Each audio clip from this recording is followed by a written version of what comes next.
Well, Sadie, thank you very much for your time here on BBC News. Thanks for having me.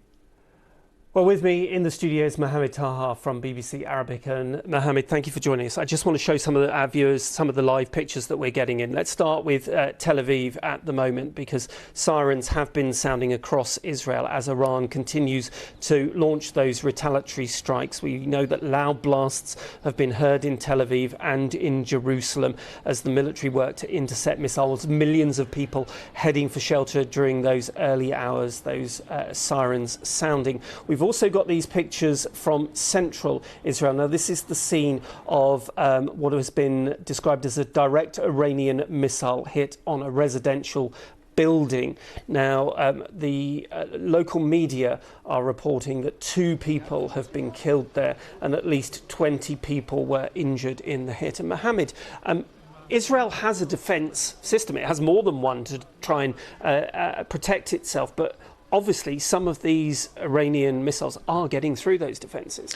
Indeed, Nikki, there are at least 5 defence systems in Israel. The Hates defence system, the David Sling defence system, and also the Iron Dome, and recently the Iron Beam, which is working with laser, and finally the THAAD system, which is the American system. At least 5 systems are trying to protect Israel from any missiles. However, it's for the first time in this unprecedented war in the Middle East, we can see missiles that can hit Israel, destroy buildings, and leaving casualties and leaving injured people with that numbers. Yes, we are seeing pictures of the damage to these buildings in this central city. What do you think that will do to the psyche of the Israelis?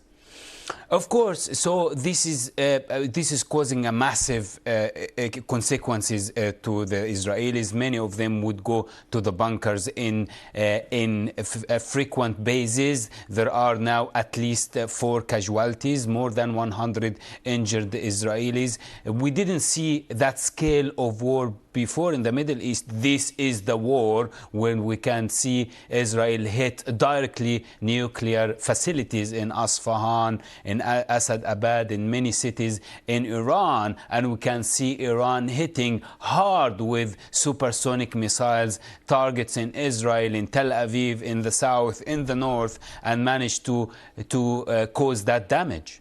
In the past, of course, Iran has used some of its proxies, Hamas and Hezbollah and the Houthis. A lot of those, as we know, have been degraded because of the other action that Israel has been involved in over the previous months. Of course, in the previous confrontation between Israel and Iran, we did not see these proxies work actually. So it's because these proxies are working on the basis that they are defending Gaza, on what's happening in Gaza. So when the Houthis are launching missiles, they claim that they do this for Gaza. When Hezbollah are launching missiles, they say they do this for Gaza. And of course, Hamas saying they are defending Gaza. But to what extent these forces would be directly involved in protecting Iran, and in this case the popular support for these forces in their countries will be diminishing. You talk about the countries. How concerned are the Arab states going to be if this current conflict between Iran and Israel goes on for weeks? Well, the Arab countries are already expressed their massive concern towards that. Saudi Arabia condemned the attack. Qatar, Egypt, Bahrain, Oman, Iraq closed the airspace because, you know, they are in the middle of all of these attacks. Jordan condemned. Everybody is very concerned of this unprecedented war where they can see the missiles flying over their cities, and they do not know to what extent this war would go for. Mohamed, as always, thank you very much for your time. Mohamed Taha from BBC Arabic. Appreciate it. Well, Masood